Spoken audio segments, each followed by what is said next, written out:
There's a story about Carl Jung that most people misunderstand. A woman once came to him completely shattered by betrayal. She kept repeating the same sentence over and over. "I don't understand how they could do this to me." She wasn't crying because someone lied to her. She was crying because the person she imagined never actually existed. And Jung noticed something disturbing. The pain wasn't coming from reality itself, it was coming from the collapse of fantasy. Because deep down, the human mind does something dangerous with people it admires, loves, fears, or desires. It fills in the missing parts. You meet someone confident, and your mind assumes they are loyal. You meet someone attractive, and your mind assumes they are kind. You meet someone who understands you emotionally once, and suddenly you start building an entire personality around them that was never truly there. Most people are not in relationships with others. They are in relationships with projections. And eventually, reality arrives like a knife, not loudly, quietly, in delayed replies, in disrespect disguised as jokes, in sudden distance after you stop being useful, in the strange feeling that someone only values you when you are emotionally available to them. You've probably felt this before without fully admitting it. That moment when you slowly realize the version of someone inside your head feels warmer than the real person standing in front of you. That realization changes you, because once you see it, you start noticing how often people perform versions of themselves depending on who they are around. The loyal friend around you becomes a different person in another room. The nice person suddenly turns cruel when they gain social power. The person who said they loved honesty becomes defensive the moment you speak honestly. And the unsettling part is this: most people are not consciously pretending. They genuinely believe they are the mask they perform. Carl Jung believed every human being carries a shadow, the hidden part of themselves they refuse to acknowledge. And the more someone avoids confronting that shadow, the more artificial their personality becomes. That's why some people feel strangely empty after you know them long enough, because eventually the performance starts glitching, the mask slips, and for 1 second you see the insecurity underneath the charm, the envy underneath the support, the control underneath the affection. People don't fear being seen, they fear being seen completely. And maybe that's why the moment you stop romanticizing people feels so unsettling. Because you realize how much of your suffering came from loving illusions your own mind created for them. After that realization, something subtle begins changing inside you. You stop listening only to words. You start studying patterns, and patterns reveal things people spend their entire lives trying to hide. You notice how some people only become affectionate when they feel you pulling away, how respect suddenly appears after distance, how attention increases the moment you stop chasing it. It becomes impossible not to see. Human behavior is deeply reactive. Most people don't value what is present. They value what feels difficult to secure. That's why kindness is often ignored until it disappears. Kindness without boundaries quietly teaches people how to use you. And the frightening part is how early this conditioning begins. In school, you probably saw it without understanding it. The quieter student becoming the target simply because they tolerated disrespect. The confident person receiving admiration despite treating others poorly. The one who constantly sacrificed for everyone slowly becoming invisible, as if human beings unconsciously organize themselves around power long before morality enters the picture. Carl Jung believed that what people reject in themselves gets projected onto others. And once you understand projection, social life becomes psychologically disturbing. The insecure accuse others of seeking attention. The dishonest obsess over loyalty. The controlling call themselves protectors. The people most terrified of abandonment often become the ones who emotionally suffocate others. Everyone reveals themselves eventually, not through confession, through repetition. That's why awareness changes your relationships forever. You stop judging isolated moments and begin observing consistent behavior over time. And consistency exposes reality. The friend who only contacts you during emotional crises. The person who subtly competes with you in every conversation. The relationship where vulnerability somehow always becomes ammunition later. At first, these realizations hurt, because your mind wants to defend people, especially the ones you invested emotions into. So you rationalize everything. They're just stressed. They didn't mean it. That's just how they are. But eventually a darker thought enters your mind. What if you've been translating disrespect into misunderstanding simply because you feared losing people? That question changes everything. Because many relationships survive only through denial, not love. Denial. Denial keeps families functioning. Denial keeps toxic friendships alive for years. Denial keeps people emotionally attached to those who have already stopped valuing them. Most relationships don't end when respect disappears. They end when awareness appears. And awareness creates distance, not always physically, psychologically.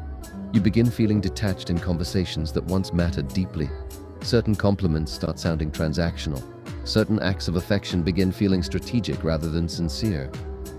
You stop being hypnotized by charm, and once that happens, social dynamics become impossible to ignore. You notice how groups silently punish authenticity, how people become uncomfortable when someone refuses to perform, how honesty threatens entire social structures built on polite deception. Because most social systems are not built on truth. They are built on mutual agreement, an agreement to avoid saying what everyone already sees. And the person who breaks that illusion first usually becomes the problem. That's the strange punishment that comes with seeing reality clearly. You become harder to manipulate, but also harder to belong anywhere. Because once you stop romanticizing people, you start realizing how much of social life depends on performance. Watch how people change depending on status. The insecure become overly agreeable around authority. The confident suddenly become dismissive around weakness. Even morality shifts depending on social reward. Someone will condemn betrayal publicly while secretly betraying people in private. Someone will preach honesty while carefully constructing an image designed to control perception. And most disturbing of all, many people don't even realize they're doing it. Carl Jung understood something brutal about human nature. The ego will protect its self-image at almost any cost. People want to believe they are good. So instead of confronting their darkness, they create explanations for it. Cruelty becomes being honest. Manipulation becomes love. Control becomes protection. Jealousy becomes concern. The human mind is terrifyingly skilled at disguising its true motives, especially from itself. That's why some of the most dangerous people are not the openly malicious ones. They are the ones completely convinced of their own innocence. And if you've lived long enough, you've probably encountered this type of person before. The friend who constantly tears you down for your own good. The partner who makes you feel guilty for needing space. The person who creates emotional chaos, then acts wounded when you react to it. They drain your energy while maintaining the image of being the victim. Because victimhood itself can become power. The moment you understand this, your perception of human interaction changes permanently. You stop focusing only on what people say. You start asking, what emotional outcome does this person want from me? That question reveals almost everything. Some people want admiration. Some want obedience. Some want emotional dependence. Some simply want someone beneath them so they can temporarily escape their own feelings of inadequacy. People rarely seek connection as purely as they claim. Often, they seek regulation, a way to soothe the emptiness they cannot face alone. And this is where the illusion of romance begins collapsing too. Because many relationships are not built on love. They are built on unconscious psychological contracts. I will make you feel valuable if you make me feel wanted. I will save you if you never leave me. I will admire you if you protect me from loneliness.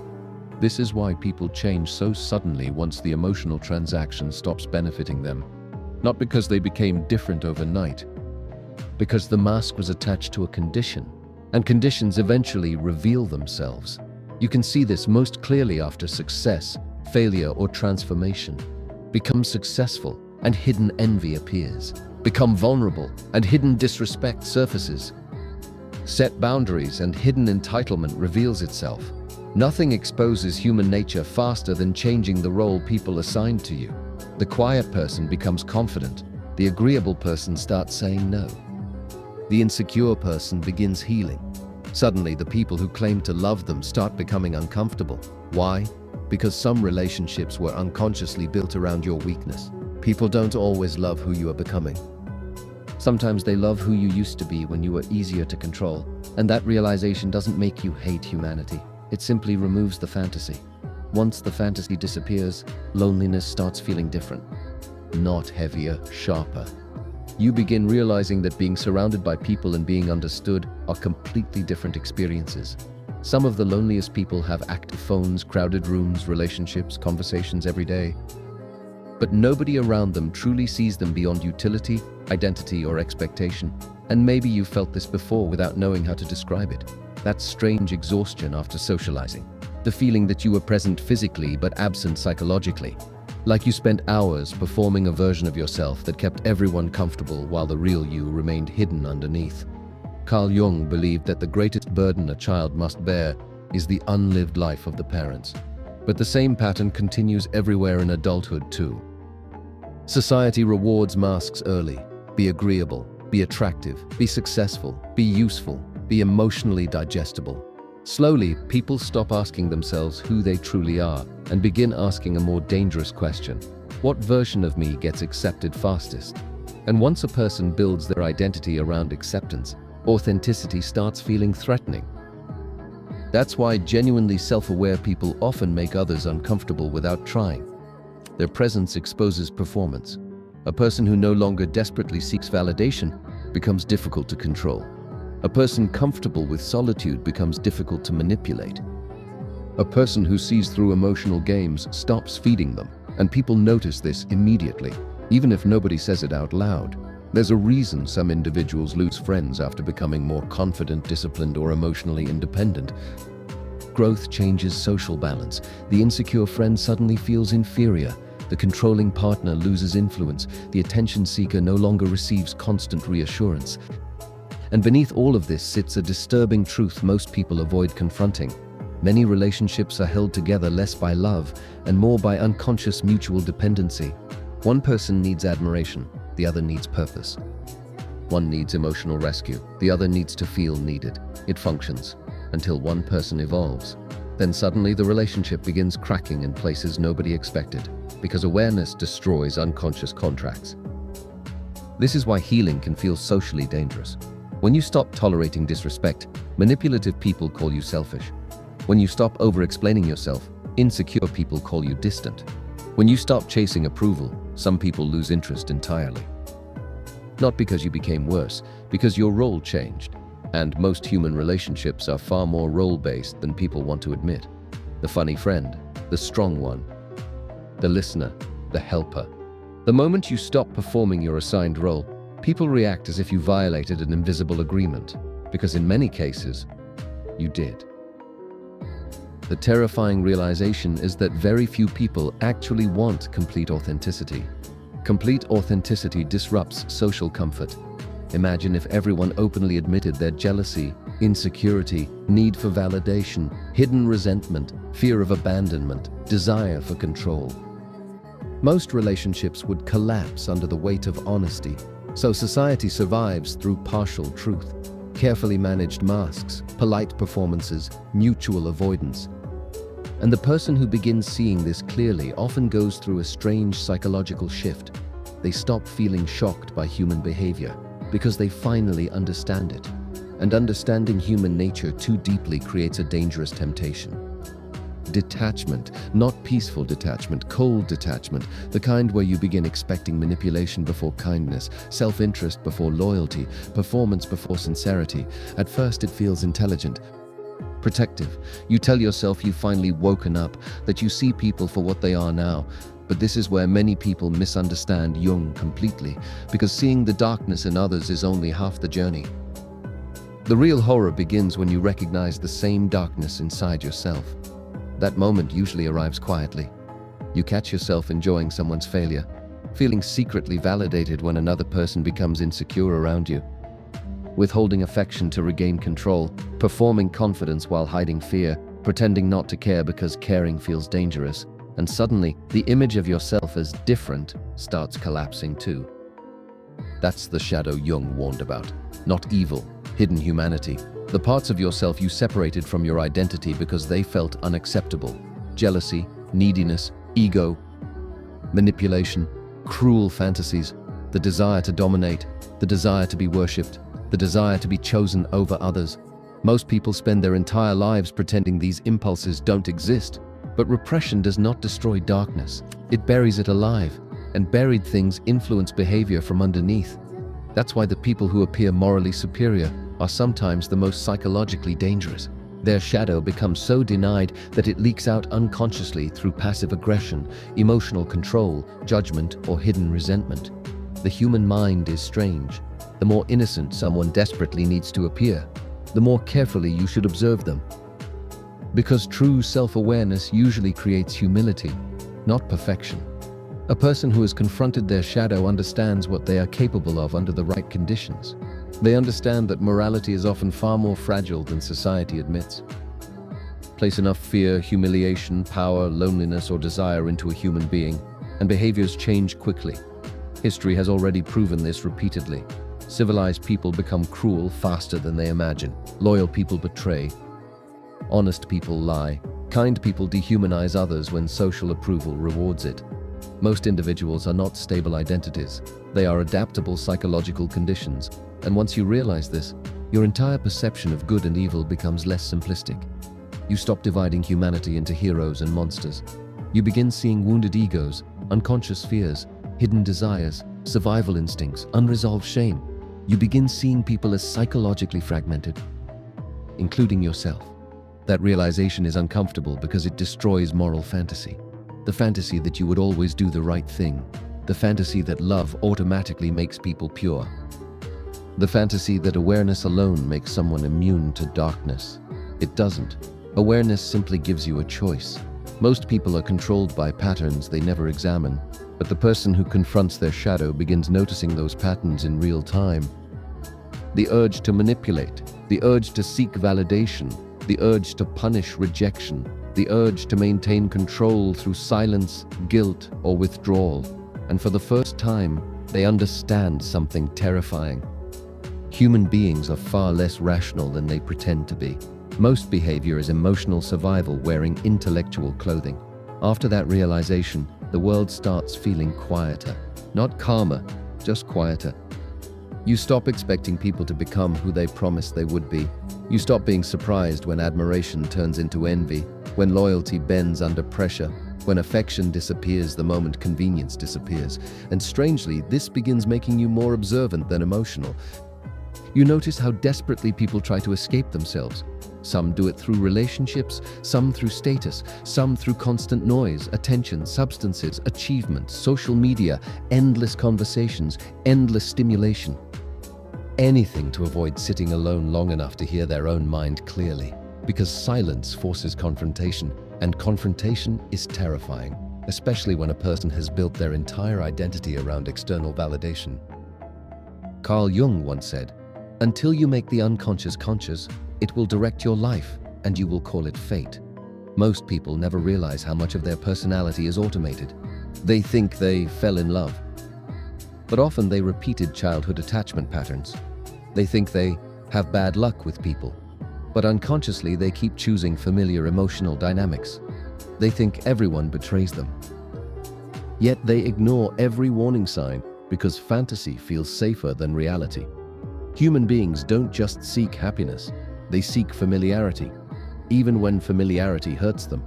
That's why some people repeatedly return to toxic relationships, manipulative friendships, emotionally unavailable partners. The pain feels familiar, and familiarity creates psychological comfort.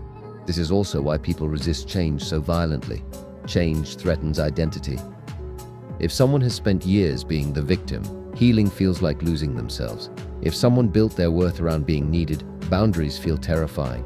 If someone survives through control, vulnerability feels unbearable. Most people are not protecting truth. They are protecting identity structures. And once you understand this, you stop taking certain behaviors personally. The disrespect, the projections, the manipulation, the emotional inconsistency. Much of it was never truly about you. You simply triggered unresolved parts of them they were trying desperately not to face. Sometimes your confidence reminds someone of their insecurity. Sometimes your independence threatens someone's control. Sometimes your growth exposes another person's stagnation. And instead of confronting themselves, they punish you psychologically. Not always openly, sometimes through subtle withdrawal, passive aggression, dismissive humor, withheld support, energy shifts, tiny emotional punishments almost impossible to explain to others. But you feel them, especially once your perception sharpens. Because awareness changes the way human interaction feels inside your body. You start sensing tension underneath politeness, competition underneath praise, resentment underneath friendliness. The social mask becomes transparent. And that transparency can become isolating if you're not careful. Because eventually a dangerous thought appears. If everyone is wearing masks, is genuine connection even real? That question sits in the mind like poison. Some people become cynical after this stage, cold, emotionally unreachable. They convince themselves that trust is weakness and detachment is intelligence. But Jung believed something deeper. The goal was never to become naive nor cynical. It was to become conscious, to see human nature clearly without losing your own humanity in the process. And that balance is far rarer than people think, because once you truly see reality, you can never fully return to illusion again. Because once you truly see reality, you can never fully return to illusion again. You start understanding why some conversations suddenly feel empty, why certain smiles feel rehearsed, why some people only love the parts of you that benefit them. And why deep down, almost everyone is fighting a private psychological war they rarely admit out loud. But maybe the darkest realization is this: the masks were never the problem. The problem was believing they were permanent. Human beings are conflicted creatures, capable of love and manipulation, loyalty and betrayal, compassion and cruelty, sometimes within the same hour. And perhaps maturity begins the moment you stop searching for perfect people and start seeing people as they truly are. Fragmented, wounded, performing, afraid, including yourself. Because the day you stop romanticizing people is also the day you stop needing them to complete the fantasy inside your mind. You stop begging reality to become softer than it is. And strangely, that's when your vision becomes clear for the first time. Not optimistic, not pessimistic, just clear. And clarity changes the way you walk through the world. You become slower to trust, but deeper when you do. Harder to manipulate, but more honest with yourself. Less addicted to attention, less hypnotized by charm. Less willing to abandon your intuition just to keep someone close. Because now you understand something most people spend their entire lives avoiding. The greatest danger was never that people could deceive you. It was that your loneliness, desire, hope, and projections could deceive you first. And once you understand that, human nature stops feeling shocking. It simply feels human. If this made you realize something uncomfortable about people or about yourself, leave a comment with the word "aware."